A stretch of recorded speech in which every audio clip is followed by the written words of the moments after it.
There wasn't any time for, let's call it a cooling off period. Let's call it a time for the rates or the market to become, a little bit more adjustable in the buyers and sellers' minds, where we've got this kind of drastic 180 flip within such a short period of time that buyers, and because rates are still going up and up and up, is that the buyers still haven't wrapped their head around where is this market going.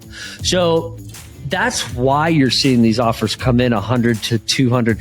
Our average offer is about coming in $200,000 under asking right now.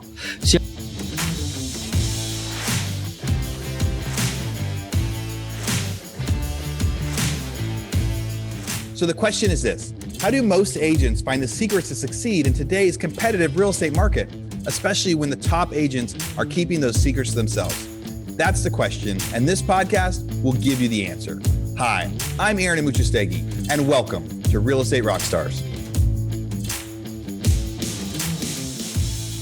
Hey, Real Estate Rockstars. This is Aaron Amuchastegui. I think today's probably going to be kind of a state of the market, kind of a follow-up. I interviewed Andrew Perrie out of Canada last February. I was just looking at that. I couldn't realize it was actually that long ago. But I got to interview Andrew on the podcast. He had a lot of big things going on in real estate. Since then, we follow along with each other on social media and chat now and then. And I thought it'd be fun to get him on here and get a perspective of what's going on in real estate. Andrew, how's it going?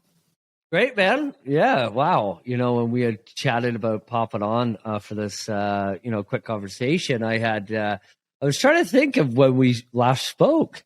And so not only was that, back in February of this year, but that feels like 5 markets ago as well, right? So yeah, excited to, chat about what's changed and, kind of how we're dealing with it.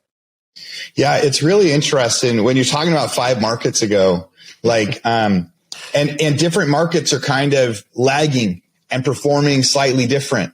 That's right. And a month ago, people in Northern New York were telling me hey, we're still getting multiple offers on all of our listings. While other people are like, hey, we're not. And now the people in Northern New York are like, no, it's taking a little bit longer. And so we go through these seasons of the market. But yeah, back in February, I don't think the Fed had even done their first rate increase yet. No. It was getting a little bit harder to do business refi loans because people were kind of talking about it, but there was this weird kind of chatter, and then that quickly developed. So if you're talking about from then to now, what have you seen in the market? What was it like for, the first few months because you're in Canada, and I don't know how closely that relates to the US market as we see those trends. But as, the Fed started raising their rates, as people started slowing down, as, mortgages became higher, people got less excited. What was the trend or the transition you saw to get to now? Okay. So since, we'll go from, periods. However, let me just quickly tell you what has happened since then, just in a kind of a quick little nutshell for you, and your listeners. So we have had 7 rate increases. So I don't know exactly how many y'all have had in the States, but in Canada, we had 7. So we went from, I think a prime, what were we at? Just under 3% to now just under 7%. So that is one hell of a change in the past 10 months. So now let's chat about, to answer your question a little more directly. Let's see what happened from February to March or April, where we saw every home was listing under market value, holding offers, and selling on offer night with a minimum of 10 to 15 offers. Mm-hmm. Come March, those offers went down from 10 to 15 down to 5. By the end of March, April, you might have only got 1 or no offers come offer day. Now, that is coming from our market in Niagara, which was or is about an hour and 10 to 15 minutes from Toronto. So to answer your question, or sorry, to reflect on what you said about upstate or people in New York, in Toronto, we're still kind of seeing that. So, we have an agent on our team, Claudia, who's from the big city. She still sells there. And we just listed a house at $799, expecting it to sell around 1.2. Now, as much as I hated those times because they're so crazy, it does feel good to get one of those listings sold within a week, because where we are today is that it's taking 3 months, 4 months just to sell your average house right now. Yeah. So down in Austin right now and most of Central Texas. So like Dallas, Texas performing pretty well right now. They still have between 3 and 4 months of inventory, which isn't emergency status. But down in Central Texas, we're getting 8, 9, 10 months of inventory. In like San Antonio area, like 2 or 3 years of inventory. And San Antonio has never seen that based on, and when I do that, it's based on how many houses have sold in the last month and how many houses are on the market. So if we do that pace, now we have a seasonal slowdown anyway. November and December are a little bit slower. But my strategy before had always been in times like this, when you go to list that house, like list it below market to make sure you get the eyes on it and make sure you get those offers. Mm-hmm. So if the comps are at 500, bring it on at 450. It might sell for 450 because the market's down, 10% in the last few months from those. Or if the people really like it, then maybe we'll push back up. And whereas the difference before would have been, like listed at what you think. But what I'm seeing is I'm listing at 50,000 below market and 50,000 below comps. And we're getting offers that are another $50,000 to $100,000 below that. Below that. That's right. And all the buyers are just in this mindset of no matter what, they're going to offer less. And it's one of the first times I'm questioning my listing strategy, because I feel like if I had listed it at 500, I actually would have got 450, which is totally different than advice of years past. Years past Correct. Was like, no, like list it for the price and then the market's going to determine that. But I feel like right now they're actually looking at list price and they're saying, well, no matter what the seller wants, we can offer less. And you seen anything like that, hearing that from any of your agents? Yeah, absolutely. So as soon as you kind of started chatting about that, I immediately started thinking, hey, you know what? Whoa. If we did that, we would be selling or getting offers at, 50, 100K lower. So what I think the biggest problem was between now and, back in the day when those types of strategies, you would have a traditional 3-step choice.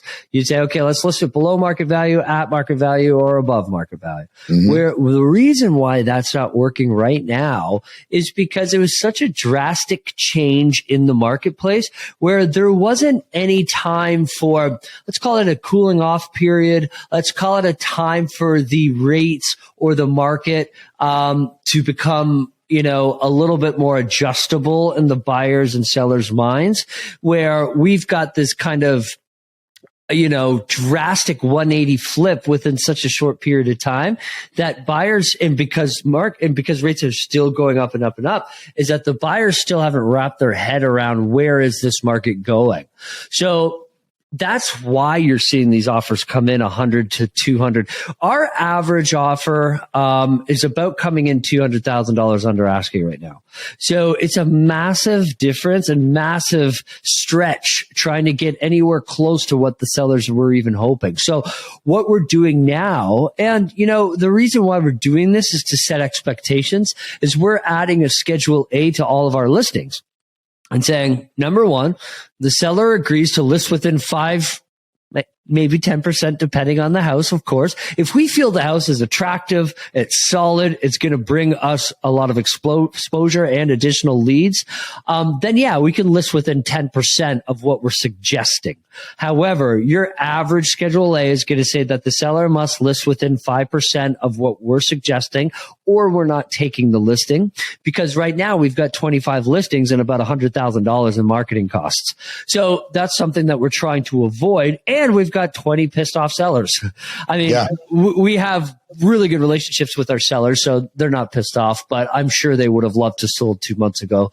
And then what we're also doing, saying, if you canceled the agreement, and decide to list it with somebody else or sell it at or below this price, then we are entitled to commission. So again, it's not something that we're trying to scare them, but we are setting expectations to let them know that, look, we've done our research. The house should sell at this price or less. And if you're not willing to even consider our reports, then we're not really willing to consider working with you.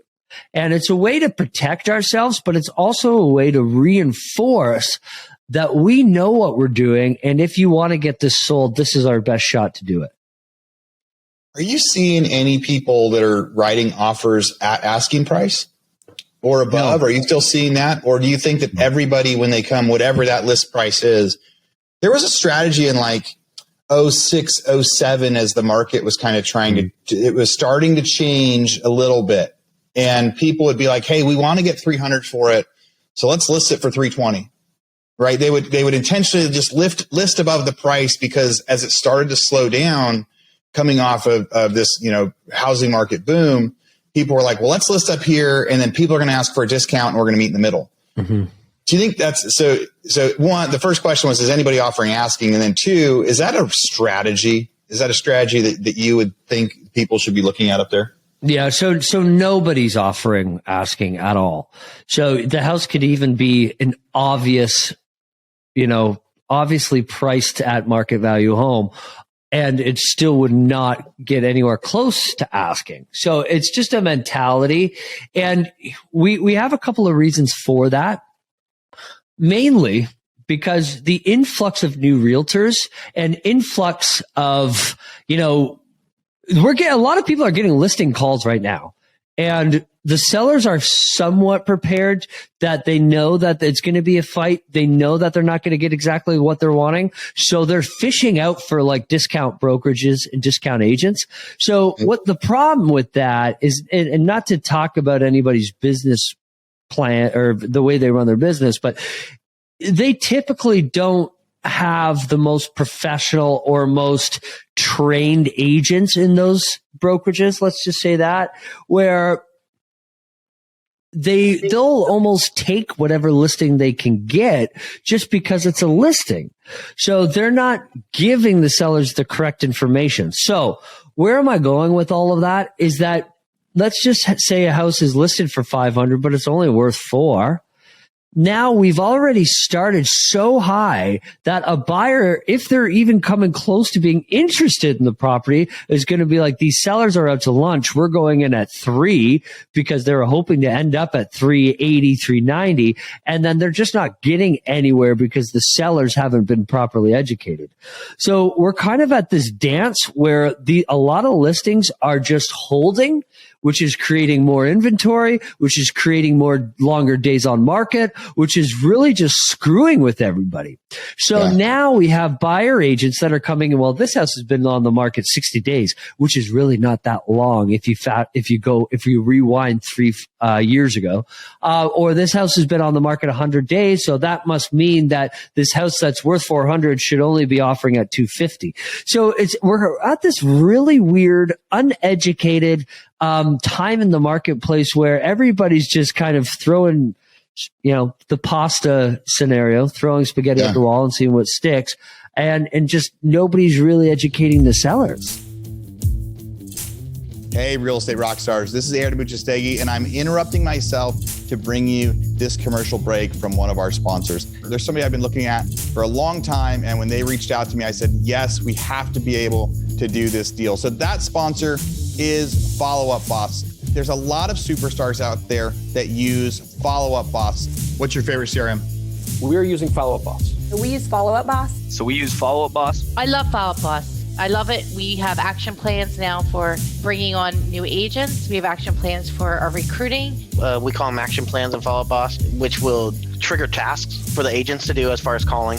Follow Up Boss I like more for the integrations with everything, MailChimp, Call Action, all those different products. I will say we used Sync, and we switched from Sync to Follow Boss. Honestly, the greatest CRM I've ever used. I've used Brivity, Sync. I've looked at Boomtown, like Real Geeks, just a bunch of different ones. But me personally, I fell in love with Fub about like 7 months ago when I first started using it. I've used Boomtown. I've used Line Desk. I've used Conversion. And I think Follow Boss gives you the most integrations that are simple, and it gives you the best ability to go and integrate large things into one single solitary platform, yet at the same time, it's still affordable. I do like Follow Up Boss better just because you can text from the app and things like that. It's just a little more convenient for me. It tracks everything that I need. I can customize it if I want. If I want to go smart list based, that's fine. If I want to go task based, it's fine. I think it's one of the best systems, and it's very user friendly. It just really helps me never drop a ball because it's so user friendly. I don't have a one horse in the race with Follow Up Boss. Purely objective, Follow Up Boss has been the best one that we've found. Now, I've used Follow Up Boss. We've actually used it in our non-real estate businesses as well because it's so good at being able to set timers, set automatic texting and emailing. So here's what we got.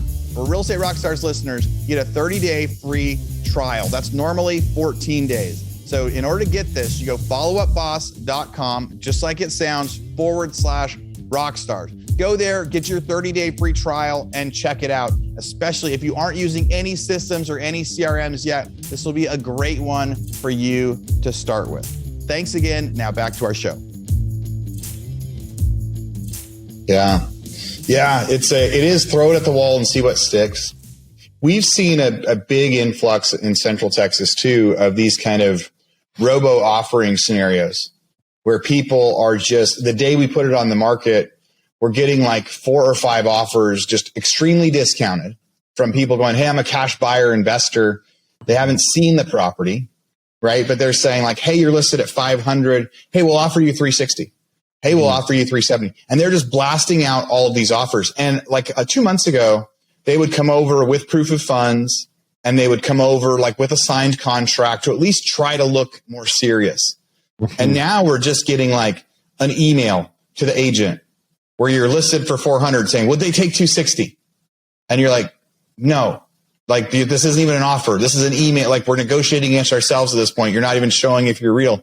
And they'd be like, well, what about 280? And it's like, oh my gosh. Like it's just this influx of, I mean, and there's a business plan there, and what we're seeing is some sellers are saying yes. They're like, I need to liquidate. And then these people are, after they lock it up, it's mostly wholetailing, where they're locking it up and then posting it on Facebook. Hey, this one's listed at 400. I got it tied up at 260. Anyone want it for 280 type thing. Right. Have you guys seen anything like that? Any sort of mass, investor offers? You're at a higher price point, up there than what I'm talking about here. But I do run a pretty large real estate group, about 27,000 realtors. And we have been inundated with a lot of posts recently in the last 30 days about our realtor.ca, where exactly what you're saying. It's mainly in the Toronto area. I think just mainly because there's not really a lot of good options. Bigger population. What's the population? Like Toronto's much bigger than Niagara, where you're at. Yeah, Toronto's I think 3 to 4 million. And that's in the GTA, which is the greater Toronto area. In Niagara, there's maybe 500,000. And that's including all the regions in Niagara. If you want to talk about just Niagara Falls, there's only 70,000. Want to talk about Niagara on the Lake where I am, it's only 14,000. Yeah.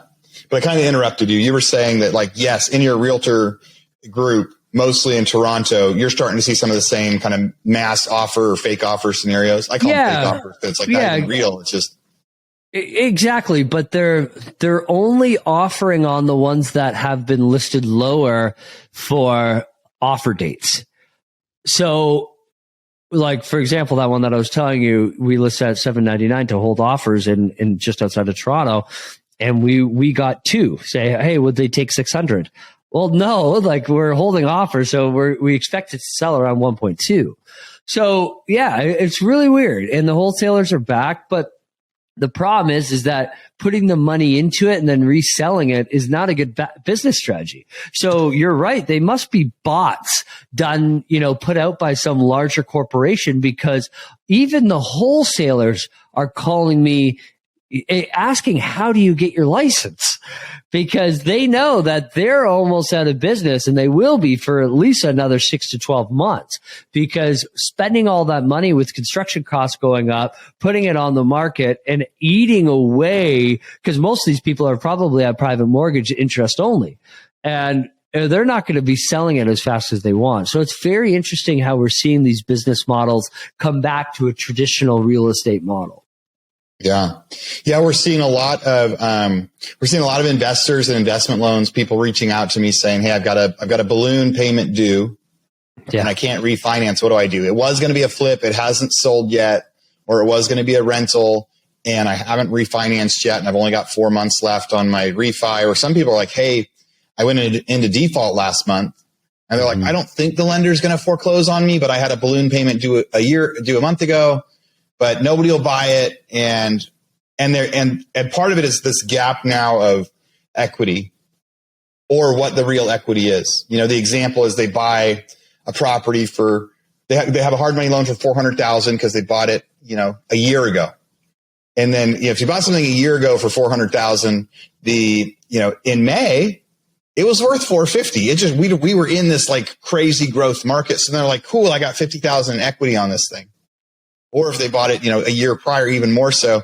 And now when they're going to try to sell, that lender is still saying like, hey, you got to pay off the 400. And a new lender is saying, well, we'll only give you a $350 loan for it because the LTVs went from 90 to 70. And the guys are saying, I don't have 50,000 or I don't have 70,000 to actually all in the refi. Their intention was like to pull money out, not put money in. So it creates this extra push, and we've started to see vacancies go up a bit in rents. So regarding those two things, have you seen much in rents? Do you follow rents much? And then with some of those investors, have you heard any of those investor stories, the investor like kind of balloon payment sagas? So rent is stabilizing, and in our market, your average detached 3-bedroom is probably around 2,500, which is a huge increase from 5 years ago, because we're only looking at maybe 1,700. Now, however, in Toronto, rents are still very competitive. Your 2-bedroom condos like 3,500, 4,000. Now, what we're seeing, to answer your first question about the investors and those flips there, is that we're seeing some investors and they're okay with it. We're seeing I would probably say about 8 out of 10 investors taking a huge haircut. And some of them, probably 50% of that, are losing a lot of money. And, I'm talking, the house is worth 800. They've put 200 into it, and they're selling it for 450, 500 off market to another investor and just writing off their losses. Now we are also seeing, just investors being hard-headed. And I'm like, but you're going to lose it and then you're going to get sued. Yeah, but I'm not selling it for that price. I'm like, how does that even make sense? At least try to wipe away your mortgage and just walk away. So it's very interesting what we're seeing.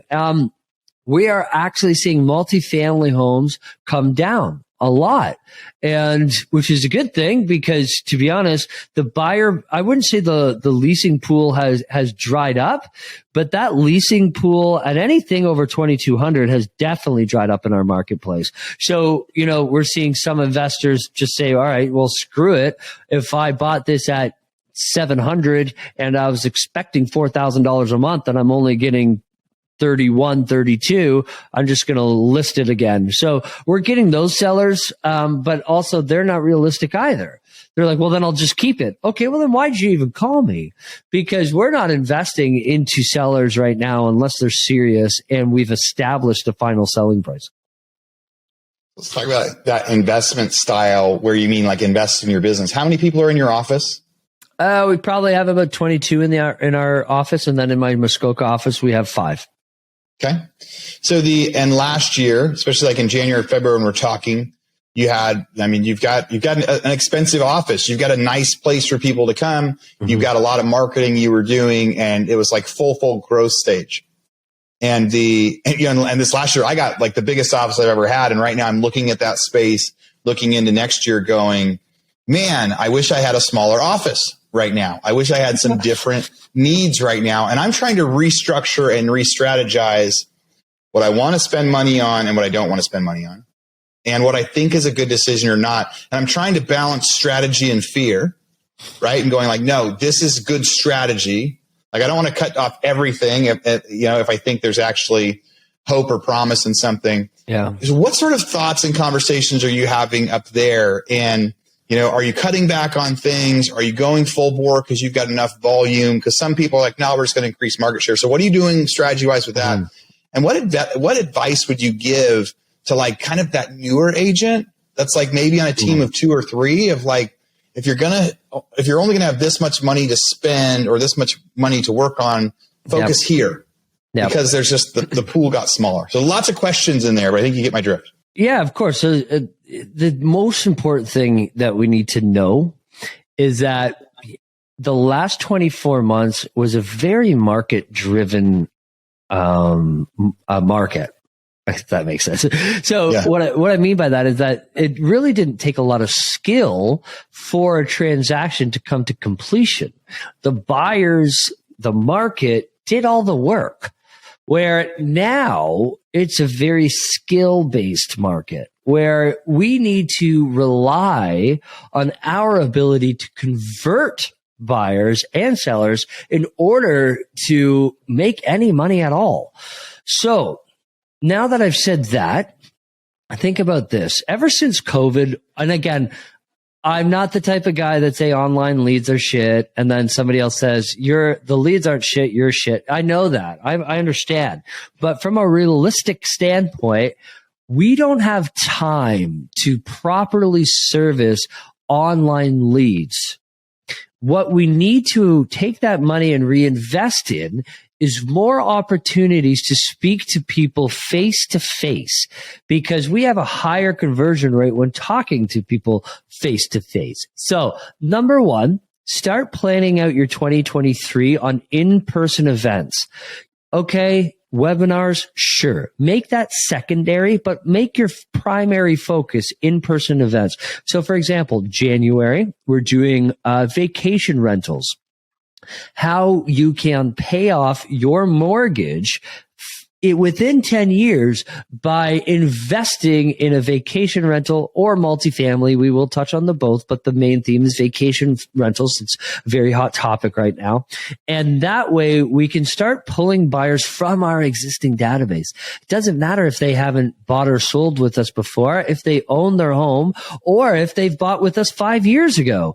That is a very rich equity rich lead that if we can educate them on how to access that and pay off their existing mortgage as well as their new mortgage by using this process, our conversion rates are going to go through the roof because we're bringing in experts to completely explain it. Number 2 so for the February, our next event, our second event is going to be on, I forget what it is, but let me just pull one out of my ass because I know the entire calendar, is interior design. So let's invite, because we're in a very artistic driven, demographic here. So let's talk about interior design. Let's get people in the door. Let's talk about how we can improve their home and show them what it might look like if we were to put it on the market after those improvements are made.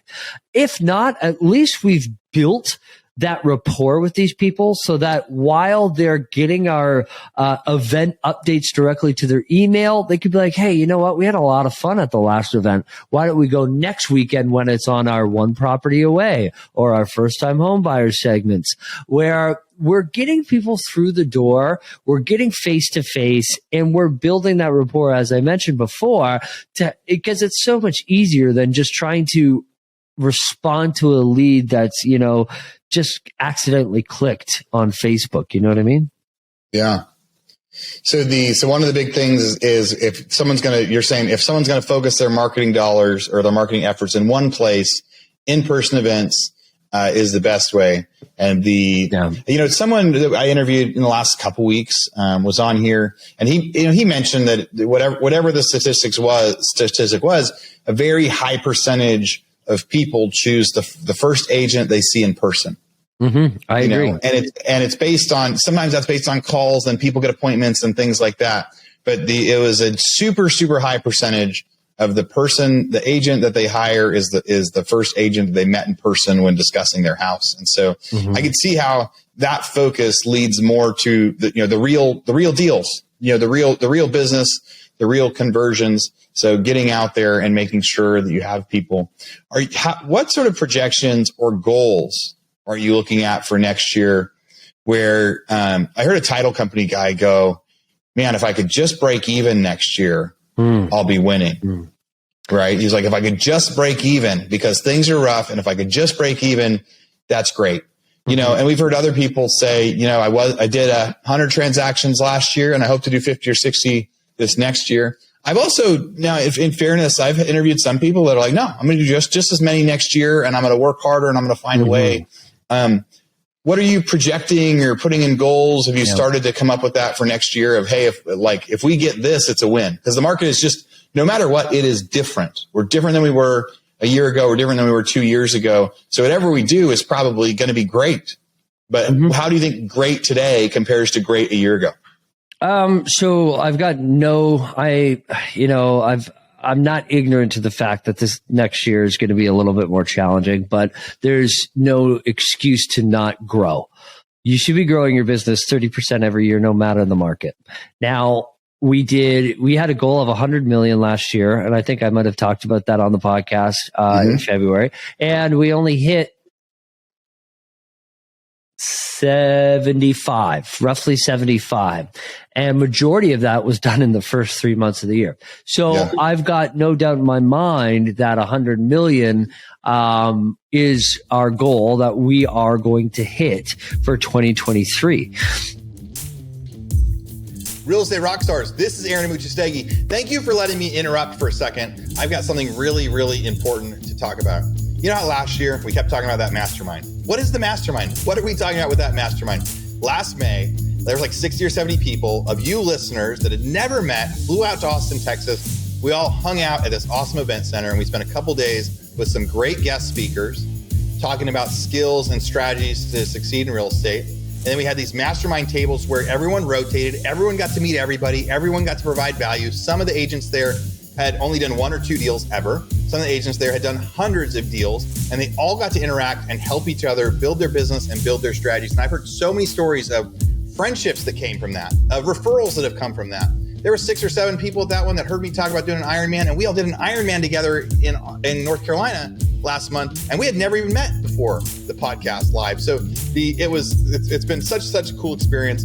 I would love it for you guys to come. Today is March 6th through 8th. Sign-ups right now. Go to hibandigital.com/mastermind. We also have a room block set up. It's 3 days, downtown Austin. Great, really cool hotel, really cool convention center that we're going to be hosting it. And we're going to get a chance I can't wait to meet you guys. I can't wait for you to meet other listeners. I can't wait for you to develop these new interactions. And really what we're teaching, last year it was like, how do you make a business better? But the market was just starting to turn, and I was trying to give some people some advice of what to do when it was happening. Now it has turned. And this time we're going to be talking so much about how to pivot and what to do next. So again, I hope you sign up for the mastermind. Sorry for such the long advertisement, but I can't wait to meet you. hibandigital.com/mastermind.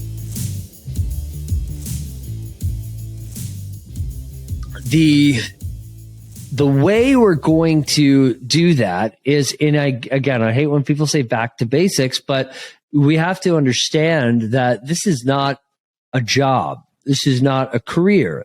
This is our own business. We are responsible for ourselves. So I think we're going to see a lot more self-improvement and development over the next 12 months. We're going to see a lot more belly to belly, and we're going to see a lot more involvement on the day-to-day necessities of the average business owner that is looking to grow. Of course, we're not going to be seeing, the average, mediocre day-to-day, what's the word I'm looking for? Activities, I guess you could say, if you could even call it that, from the past 24 months, where basically everybody was just kind of answering their phone and doing a deal.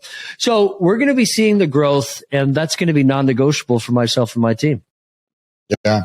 I love that. I love that the being able to focus on, hey, this is different, but no matter what, we still grow, and what that growth looks like. And I had another guy that I interviewed out from Austin, Texas, that he talked a lot about, whatever in his mind, it was, if you did an open house a year ago and you got 20 leads, and you do an open house today and you get 2 leads is great.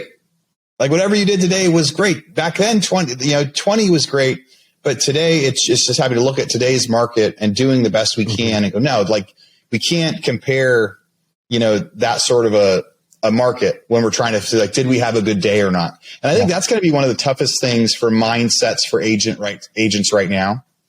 Because if we think back to like real estate 3 or 4 years ago, right? Like, oh, I did this many transactions and this was good and this many leads. And, of the offers we submitted, we only got this many or whatever, or, listings taking longer. What we'll see now is a lot more like a few years ago.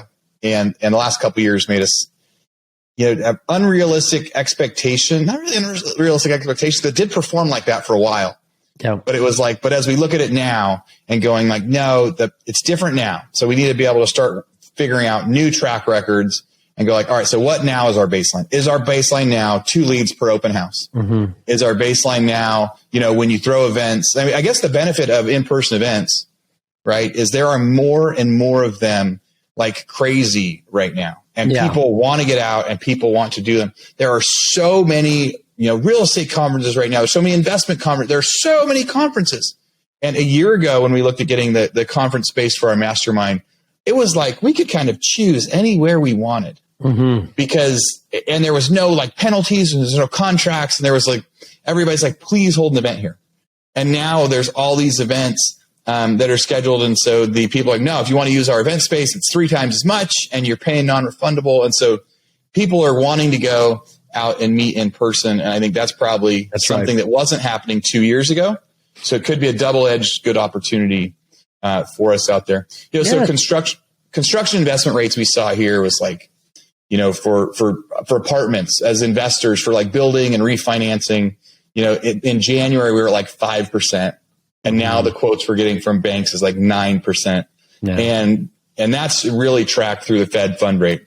But some people are predicting now that, they're seeing that like inflation is coming down. So some people are still pushing forward going, no, it's going to be another 6 to 9 months of really aggressive government and no like change in sight. And then some other people, and I would say they're, some optimistic people, the optimistic side is saying, no, I think they're going to do some big drops next quarter because they've seen that inflation has now come down and maybe worse than they thought. Do you have any predictions or like just wild guesses and or are you running your business for one or the other? Are you thinking about one or the other, or does it even matter? So it certainly does matter, but in terms of my predictions, I mean, we're not going to, the only thing that we're going to adjust is the information and how we talk to people. That's it. Nothing else from a business standpoint or any of our structures is necessarily going to change. We're going to keep going. Now, having said that, what I feel is going to happen is that, but again, in August, I was asked this question and I'm like, okay, we're going to go down by the end of the second quarter of 2023. We're going to see things level off January, February, March. And then by April, May, June, we're going to start seeing things adjust to a lower rate and start that decrease. I don't think that's going to happen until maybe third or fourth quarter of next year now. I think we have to just let people get used to that 4 to 6% rate. And I think but here's the thing. Although the rates won't change until the third or fourth quarter, what I do feel and sense is that how did we go from, 1,000 transactions a quarter from our Toronto board to just a few hundred. So where did all those buyers go? The prices have come down 20 to 30%. Where are these buyers? So my prediction is that although the rates won't change, there's going to be a massive buyer pent-up energy that is just going to be released into our market. Not as much as it was January, February of last year. And we're not going to be seeing people competing and going in unconditional. We might see competing, but I don't think we're going to see, $200,000 over asking and all that. But I do sense that the market value is going to stabilize as, over the past 3 months, we might have only gone down 5 to 10%, where over the past 12 months, we've gone down 20 to 30. So we are seeing that decline happen. But I still think that there is a buyer pent up energy. In Canada, we're short about 1.5 million homes. And that is huge considering that the Canadian government is going to be bringing in over 1 million immigrants in the next 12 to 18 months. I believe that's the numbers anyways. Regardless, we still have an inventory problem. Those buyers did not completely disappear. Like you said, you were getting 20 leads in open house and now you're only getting 2. Where did the other 18 people go? They didn't die. They didn't go off the face of the earth. They're going to be coming back. It's not going to be as intense, but they're going to be coming back. Yeah. I think it's a really interesting perspective. I mean, the reality is yes, where did they go? And they will be coming back. It's a question of when and how. Yeah. Right. I know that a part of what increased demand so much, 18 months ago was rates are really low and we're spending more time in our houses than ever before. And so people decided they wanted to be homeowners that had never really thought that before. So I think that there's probably a percentage of buyers that they were coming in because it was cheaper to buy than it was to rent. And now I think that's still going to be turned on its head for a while, even when we get back to 4.5%, 5%, 30 years ago. Right. But I like the other perspective too, when it comes to some of them are glad they didn't buy a house a year ago because now they're feeling like prices are coming down. But there's a lot of them that are frustrated and feel like they waited too long to buy that house. And right now, it's kind of like the seller that says, I'm not going to sell it for 300 when I have 400 into it and they're stuck. There's probably some buyers too that they're sitting there going, no, I'm not going to go get a 5% loan when I could have got a 3% loan. And eventually people get tired of waiting and they go, okay, I'll take the haircut and sell that house. Or you know what? I've realized prices are never going to be 3% again. It's time to get off. Figuring out how long it takes for people to re-enter on both sides of that equation, because sellers need to be willing to sell for stuff to move and buyers need to be willing to buy. And right now we don't have either. Right. And I agree. But here's where, if people would consider the opportunities, number one, the way the ratios are working out, the prices have dropped so much that over the course of 5, 15, 20 years even, you're paying off more equity even with the higher, maybe not paying off more equity, but you're going to owe a lot less on your home within 10 years, even with these increased rates. Now, what we're seeing is the way the ratios are working, if you're downgrading or upgrading, you're still winning in this market right now. If you are making a lateral move, it doesn't really make sense. You will be losing money. However, if you're downsizing, that price that you're buying at, man, unbelievable. If you're upsizing and now you're getting a $2 million mansion for 1.5, you're winning, because those prices, especially in the higher quality builds and, with the luxury finishes, those are not going to stay low for that long. Now, and I'm sure you heard that viral, audio from David Ramsey, right? Buy the house. Yeah. Right? Because that's so true. If you're buying a house that was once selling for $800-900, although inflated, now you can buy it for $500. Okay, sure. So you have to pay, you get a 1-year term mortgage and then you refinance the house. It's not going to be this high of rates. It's impossible. And I'll tell you why it's impossible.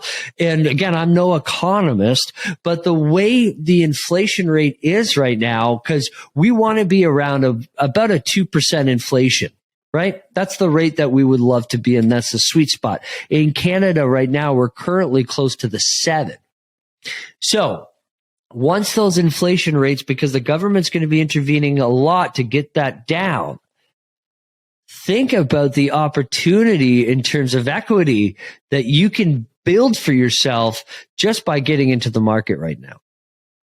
Yeah. It's a really interesting perspective to try to, for people that are having FOMO and disappointment, they missed out in January, right? Because in January, you could get a 3.5% loan still. So somebody's saying, hey, I wish I would have bought that house for $500,000 for 3.5%, but they could buy the house today for $400,000, at 7%, right? Like crazy interest rate numbers.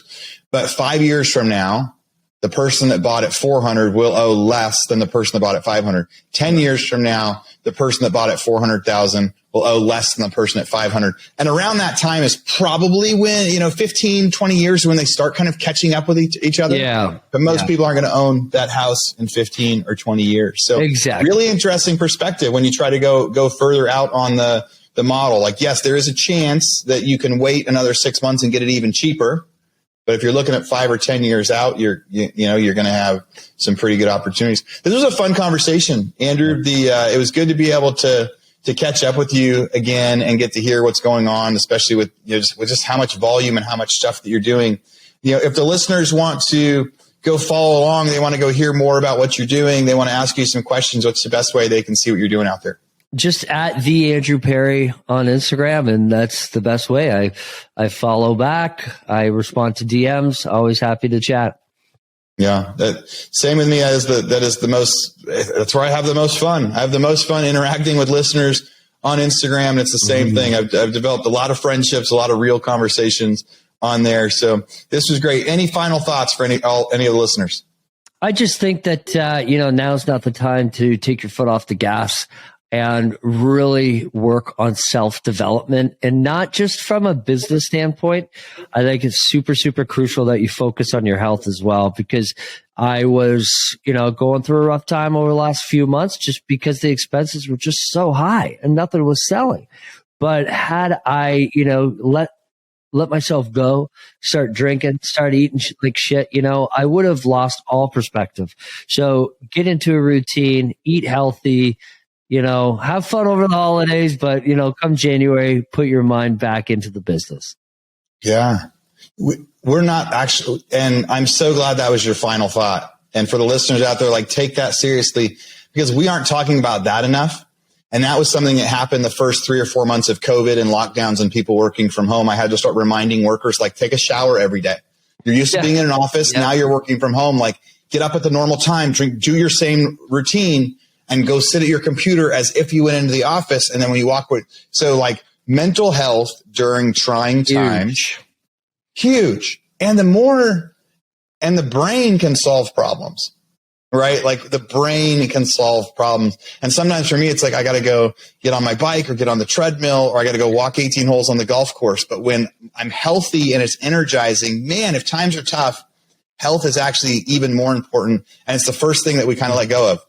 We go man, this is rough. I need a drink. I need something. Totally true, man. I love it. Well, awesome final thoughts there, Andrew. So Andrew, thanks for coming on the Real Estate Rockstars podcast again. I appreciate it, man. Real Estate Rockstars. Thanks for listening. All right, Real Estate Rockstars. This is Aaron Muchastegui jumping in again to thank you for listening to the show. Hopefully you guys loved listening to that one. And I want to make sure that you know about all of the extra resources that we have. And also, we need your help.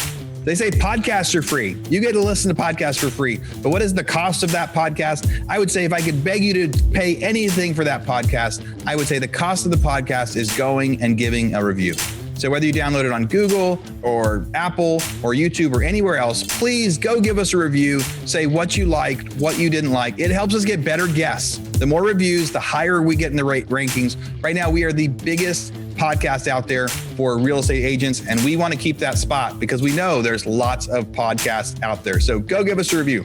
Also, be sure to go to hibandigital.com. If you liked any of the resources that those real estate agents talked about, we've got a huge video vault of those resources for free. Every penny that comes on the podcast that we interview, they give us something that helps them get their deals or helps them work with their clients. And we put that in the toolbox in our vault for you. So go to hibandigital.com and you can get it. If you're looking for real estate education, go to rebusuniversity.com. We have all sorts of courses in there to help agents succeed in real estate. How to get the listing, how to negotiate deals, how to become an investor, all sorts of different stuff, rebusuniversity.com. And if you want to chat with me, go find me on Instagram. And if you come find me on Instagram, you can send me messages. Tell me what you want to hear. Tell me what you liked, what you didn't like. We try to put a bunch of content out there too. You can find me in 2 different places. It's at rerockstars.com for our Real Estate Rockstars page, or at aaronamuchastegui.com for my personal Instagram page, where I can chat with you about all sorts of different things.